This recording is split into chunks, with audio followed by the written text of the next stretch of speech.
বোনরা শুনছে তো? বিবাহিত ভাইরা শুনছেন তো? তোমরা অবিবাহিতরা শুনছো তো? আমি তোমাদেরকে আজকে এমন এক গল্প শোনাচ্ছি গতকালের, যেটা তোমার সারা জীবনের শিক্ষণীয় হতে পারে। আর আজকের দিনে আমি বিলিভ করি, যদি আমি এরপর আর একটা বক্তব্য না দিই, একটা হাদিস, একটা আয়াত না বলে যদি ওয়াখির দাওয়ানা আলহামদুলিল্লাহি রাব্বিল আলামিন বলে চলে যাই, আমার এখানে আসা সার্থক। যদি তোমরা বুঝতে পারো আমার কথা, তোমরা মনোযোগ দিয়ে শোনো।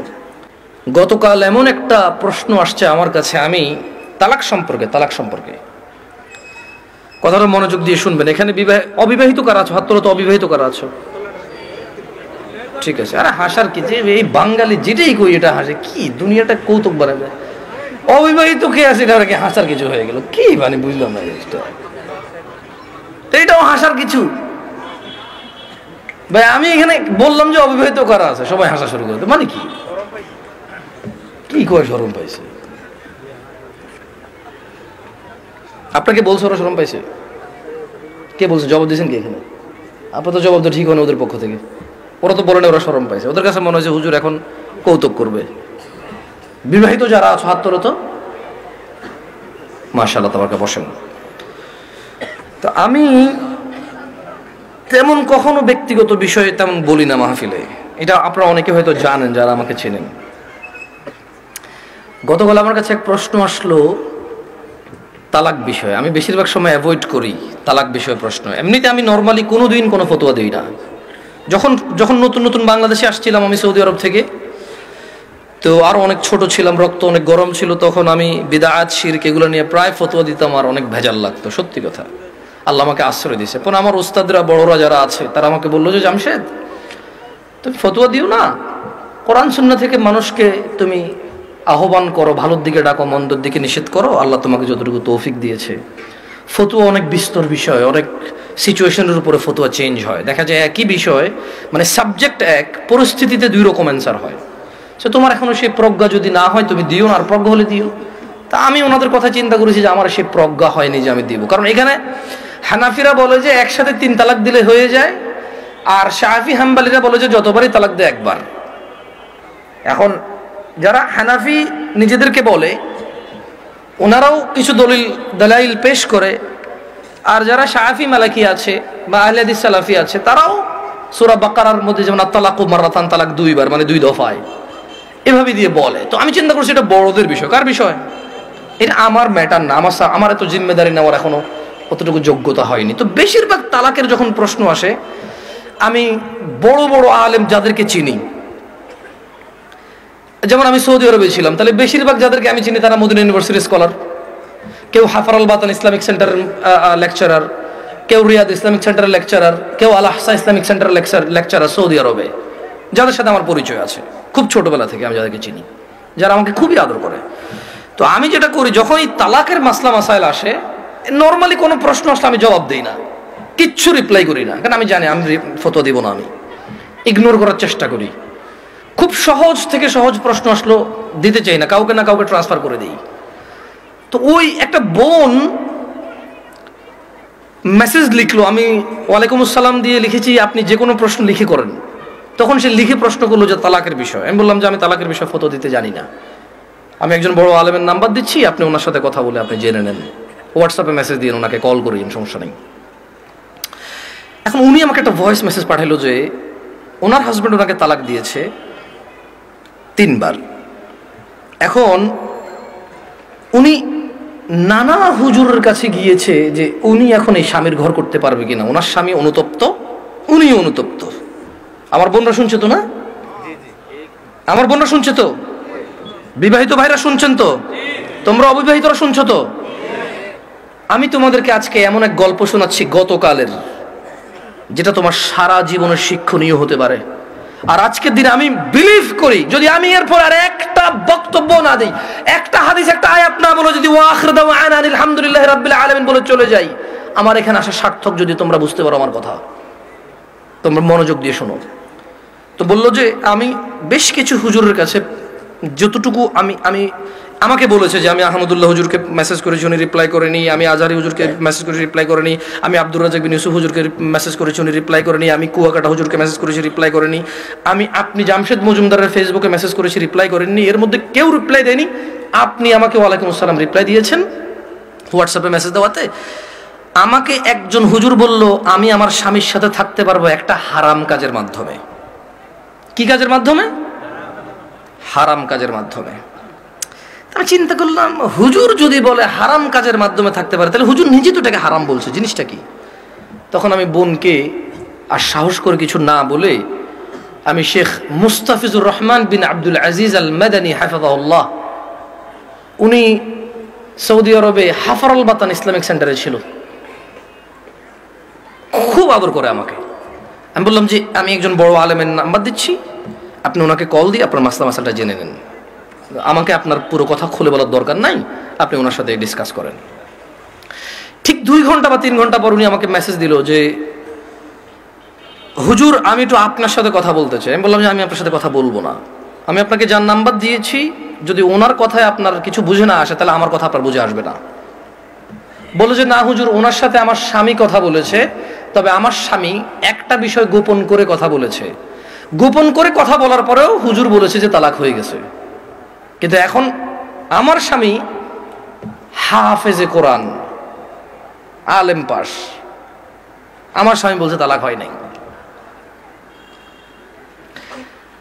আমি বললাম যে ওকে, আপনি শেখকে কল করে বলেন যে আপনার স্বামীটা গোপন করেছে। বলে যে আমি ভয় পাচ্ছি ওনাকে কল দিতে, কারণ আমার স্বামী কথা বলেছে, উনি আবার কি মনে করে। আমি বলছি উনি কিচ্ছু মনে করবে না, আমি ওনাকে ফোন দিচ্ছি, আপনি কথা বলেন। ভদ্রমহিলা কথা বলবে না। তখন জোহরের টাইমের সময় হয়েছে, আমি ফোন দিলাম। এবার মানে আমার একটু মেজাজ খারাপ হয়েছে। কি খারাপ হয়েছে? মেজাজ খারাপ হয়েছে। ওই ভদ্রমহিলা আমাকে বারবার বলতে চেষ্টা করতেছে যে আমার একটা বাচ্চা আছে, যদি এখন আমরা স্বামী স্ত্রী আলাদা হয়ে যাই আমার বাচ্চাটার কি হবে? কনসার্ন কোথায়? বাচ্চা। আমি কল করলাম, কল করে বললাম আপনি তালাক হয়েছেন বা হন নাই, আমি কি এরকম কিছু বলছি? বলে যান না। আমি বললাম ধরে নেন আপনার স্বামী আপনাকে তালাক না দিয়ে যদি গলা একটা কোপ দিত, আপনার গলাটা কাটতো কিনা? বলে যে কাটতো। আমি বললাম তালাক দিল, তালাক হবে। এবারে হুঁশে দিছে না বেহুঁশে দিছে, রাগ করে দিছে না আদর করে দিছে, মজা করে দিছে নাকি দুষ্টামি করে দিছে, এইটা ম্যাটার না। আপনার স্বামী যদি আপনাকে 5 তলা বিল্ডিং থেকে রাগ করে অথবা রাগ না করে হাসি মুখে অথবা দুষ্টামি করে যদি আপনাকে ধাক্কা দিত, আপনি কি পড়তেন 5 তলা থেকে? বলে যে পড়তাম। তাহলে আপনার কেন মনে হচ্ছে না যে আপনার স্বামী আপনাকে রাগের মাথায় তালাক দিলে হবে না? রাগের মাথায় ধাক্কা দিলে যদি 5 তলা থেকে পড়ে আপনার হাত পা ভেঙে যায়, মরার সুযোগ থাকে, মরে যেতে পারেন আপনি, এরকম সম্ভাবনা থাকে, তাহলে কেন আপনার স্বামী আপনাকে তালাক দিলে তালাক হবে না? মানতে অসুবিধা কোথায়? যে আল্লাহ আপনার এই স্বামীকে কবুল বলার পরে ওর সাথে থাকা বৈধ করেছে, সে আল্লাহই তো 3 তালাক পরিপূর্ণ হয়ে গেলে থাকাটা অবৈধ করেছে। যিনি আপনাকে এর সঙ্গ দেওয়ার জন্য বৈধ করেছে, আপনি মেনেছেন সেটা, উনি যখন অবৈধ করেছে সেটা মানছেন না কেন আপনি? প্রবলেম কোথায় আপনার? আপনার বাচ্চা? যদি আপনার হাজব্যান্ড কালকে অ্যাক্সিডেন্ট হয়ে মারা যায়, মৃত্যুর পর আপনার হাজব্যান্ডকে নিয়ে আসতে পারবেন জীবিত করে? না। যদি আপনি মারা যান কালকে, আপনার এই বাচ্চা কি মাহারা হবে না? হবে। ওকে, আপনার দুইজনই উভয় মারা গেলেন, কোন অ্যাক্সিডেন্টে বাচ্চাকে রেখে গেলেন, বউ জামাই গেলেন কোথাও ঘুরতে বা ডাক্তার দেখাইতে, অ্যাক্সিডেন্টে 2 জন মারা গেলেন, আপনার এই বাচ্চা থাকবে কিনা? বলে থাকবে। তো তখন আপনাকে কি ফিরাইতে পারবে কেউ মৃত্যু থেকে? না। তা আপনি কেন আল্লাহর বিধান মানতে এত অসুবিধা হচ্ছে যদি পরিপূর্ণ তালাক হয় আপনার? আমি বললাম শেখকে কি প্রশ্ন করেছে? বলে যে ও আমাকে বিয়ের পরে, মেয়ের বয়স মাত্র 18 বছর, ওয়াল্লাহ ভাই আমি কথা বলতাম না, আমাকে ভয়েসে বলেছে যে ভাই আমার বয়স মাত্র 18, আমার একটা বাচ্চা আছে, আমার স্বামী খুব বদমেজাজি, আমাকে তালাক দিয়েছে, এখন ও অনুতপ্ত থাকতে চাই। কত বছর বয়স মেয়ের? শুধু 18, একটা বাচ্চার মা। যে বাচ্চা, ওই বাচ্চার বয়স আমাকে বলেছে যে 3 মাস বা 3 বছর, আমার সঠিক মনে নাই, এরকম কিছু বলেছে। আমি বললাম আপনি কি মানে নিজে নিজে পছন্দ করে বিয়ে করেছেন নাকি বাবা মা পছন্দ করে বিয়ে দিয়েছে? বললো যে বাবা মা পছন্দ করে বিয়ে দিয়েছে। আমি বললাম বিয়ের আগে স্বামীকে চিনতেন না? বলে যে না। আমি বললাম আপনার স্বামী নামাজ পড়ে না, ঠিক না? বলে যে হ্যাঁ। আমি বললাম আপনার স্বামী তো নামাজ পড়ে না, ঠিক না? হ্যাঁ।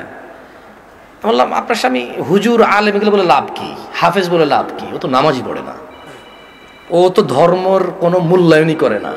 ও আপনাকে তালাক দেয় আবার রাখে, আবার তালাক দেয় আবার রাখে, আবার তালাক দেয় আবার রাখে, এখনো আপনাকে রাখতে রাজি আর আপনি ওর কাছে থাকতে রাজি। তো বললো যে প্রথমে একদিন তালাক দিল, তালাক দেওয়ার পর ওনার স্বামী বিলিভ করে একসাথে 3 তালাক দিলে তালাক হয়ে যায়। ওনার স্বামীর এটা দেখেন, আমি আবার বলি, এটা আমি বলছি না, উনি বলছে যে ওনার স্বামী হাফেজ এবং আলেম পাশ মেবি, বা হাফেজ এটা কনফার্ম আমি। তো বললো যে উনি জানে যে এক বৈঠকে 3 বার তালাক দিলে তালাক হয়ে যায়, কিন্তু শেখ মুস্তাফিজুর রহমান বিন আব্দুল আজিজ মাদানীকে যখন ফোন করেছে তখন উনি বলেছে আচ্ছা ধরলাম একবার, 3টাকে কয়বার ধরলাম? এক বৈঠক ধরলাম। বলে যে আপনাকে আদ দিছে? বলে যে হ্যাঁ আরেকবার দিছে। বলে যে ওটাকে আবার ধরলাম। বলে যে আদ দিছে? বলে যে সে গোপন করছে, কিন্তু সে একদিন আমাকে বলছে তোমাকে আমি তালাক দিলাম, তুমি যাচ্ছ না কেন? এই কথাটুকু শেখের কাছে সে গোপন করেছে। কি করেছে? শেখ নাকি তখন প্রশ্ন করেছে আপনি যদি হানাফি মাসলাকের হন, জীবন যদি হানাফি বিধান অনুযায়ী চলেন, আর আপনার স্বামী নিজে যেহেতু হাফেজ বা আলেম, ও তো এটা জানে যে এক বৈঠকে 3 বার দিলে হয়ে যাচ্ছে। আর কোরআন সুন্নাহ অনুযায়ী যদি আপনি শাফি মালিকের দিকে আসেন, সেই ক্ষেত্রে ওনারা এক বৈঠকে যতবারই দেয় কয়বার ধরে? একবার। তো বলো যে অনেক সময় আমরা ফতোয়া দেই যে ঠিক আছে, মানে আপনি হানাফি কোনো বড় বিজ্ঞ আলেম থেকে মাদ্রাসা থেকে ফতোয়া নিয়ে ওনারা লিখিত ফতোয়া দেয় কি সেটা আপনি জেনে নেন। মানে তালাক নিয়ে তেমন কেউ ভেজাল করতে চায় না, কারণ মারামারি কাটাকাটি হয়ে যাবে, বোঝেন নাই, মিছিল মিটিং হয়ে যাবে। এক গ্রুপ বলবে তালাক হয়ে গেছে, আরেক বলবো হয় নাই, বলবে যে জানা করতেছে ও হুজুরের কথায়। ভাই এটা বিশাল বড় একটা প্রবলেম, বুঝছেন না বোঝেন নাই? সত্যি আমার পক্ষে সলভ করা সম্ভব না। তখন আমি ওই বোনকে বললাম যদি আপনার তালাক হয়ে যায় চলে যান, ইদ্যত পালন করে কোথাও বিয়ে বসে যাইয়েন, আর পরবর্তী স্বামীর যত্ন নিয়েন করে দিয়েছে। তো আমি ওই মহিলাকে বললাম যে আপনার তালাক হয়েছে বা হয় নাই ফটো দেওয়ার আমার যোগ্যতা নাই। আপনি যদি মনে করেন আপনার স্বামী গোপন করেছে শেখের সাথে, তালাক একবার তালাক দিছে যেটা গোপন করেছে, আপনি ওনার সাথেই কথা বলেন। তো আমি আমার বোনদেরকে বলবো, বোন ও আচ্ছা, আমি ওই মেয়েটাকে এতটুকু বললাম যে যেই ছেলে আপনাকে 3 বার তালাক দিল, 3 বার, আপনার কাছে কেন মনে হয় ও 4র্থবার দিবে না? আবার আপনার কাছে কেন মনে হলো যে ও 4র্থবার দিবে না?